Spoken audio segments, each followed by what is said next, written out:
One of the major reasons that we're seeing so much population growth is because of the beauty and quality of our natural resources. So it's economically imperative that we protect them. Making it greener, making it cleaner, good interconnectivity with transportation. We've got to have better schools. We've got to have a place where people want to move in, where their kids are going to get a great education. Everything we do, we need to be planning together for the future. And that is combining our resources, our visions, and our goals to make sure that we can meet the needs of our community. And from that, crime rate goes down, our dependence on public services go down, and everybody benefits. Ladies and gentlemen, I believe we're at the beginning of a new era in America. It's about finding better, smarter, greener, more attractive, energy-efficient ways to live, to work, and to move around. It's about our children, and it's about our grandchildren, and it's about the future, and it's about planning for the future.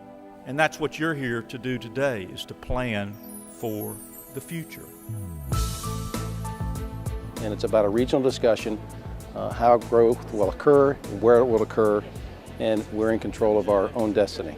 It's a game about regional collaboration and regional visioning. And so this is very much about finding the very best way to solve problems. And if you can do that, it empowers regions to do two things: preserve the quality of life and also to compete in the new global paradigm. Growth is coming, and we have an opportunity now to plan for it and have it the way we'd like and where we'd like to have it. We have 380 participants today. It's a wide variety of people from all over the region. And it's actually a day-long exercise that brings together all the folks in the 10-county region to begin to build a common dialogue.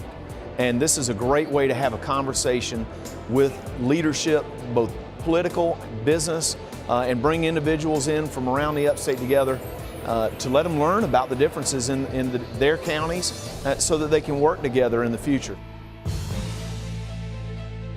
I think regional visioning and planning are so important from a conservation perspective. We have to have things that pull us together. We have to have vision to see where we really want to go. Because rivers don't respect political boundaries.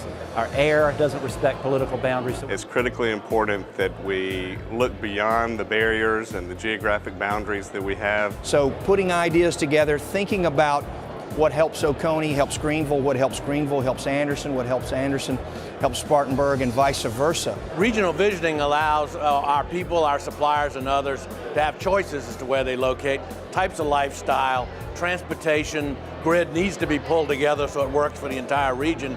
So for a manufacturer, it's essential.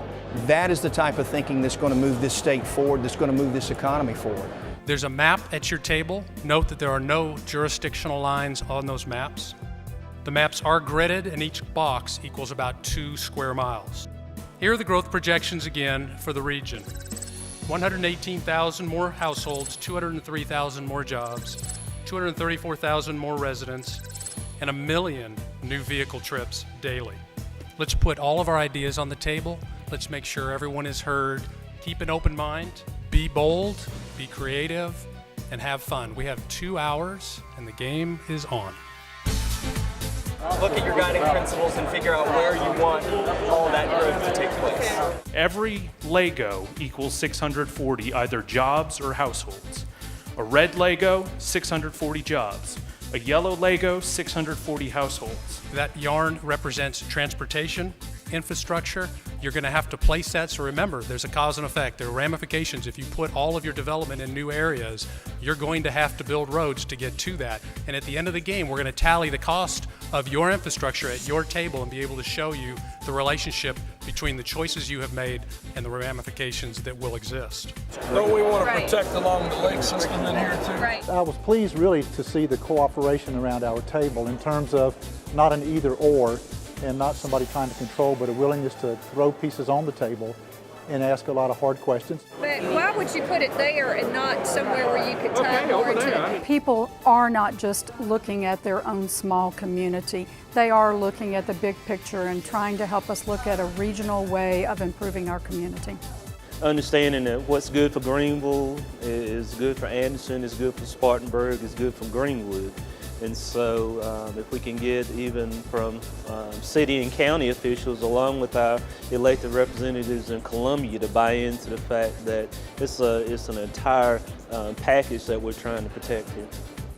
I think this is opening a lot of people's eyes to what it is about places like the city of Greenville and downtown people like, and how you can replicate some of those themes, some of those ideas in other places. There are a lot of people that are communicating with folks that they don't see on a regular basis, and it will definitely build a level of trust.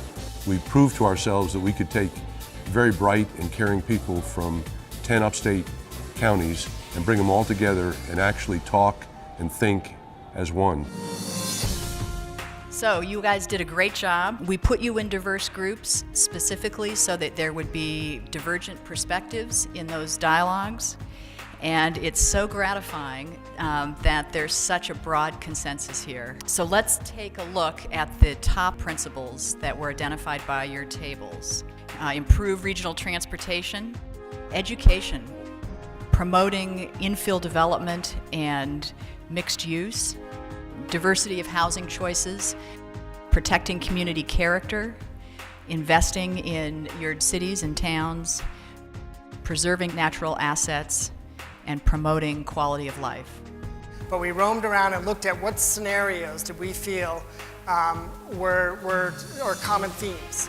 And so 4 of them kind of stood out. And so one is dispersed growth. Another is corridor growth. The third is compact development. And a fourth one is what we call rural village. You all really do agree, more than you disagree. It's that consensus that's the foundation for how you can move forward and be effective together. You know, sometimes you have great mountaintop ideas and everybody is excited about it, and then nobody actually puts them into action. So the next thing is to make sure that we go back and actually implement some of the ideas that we're talking about today. I think that as a result of today, that I will approach problems with a more regional perspective.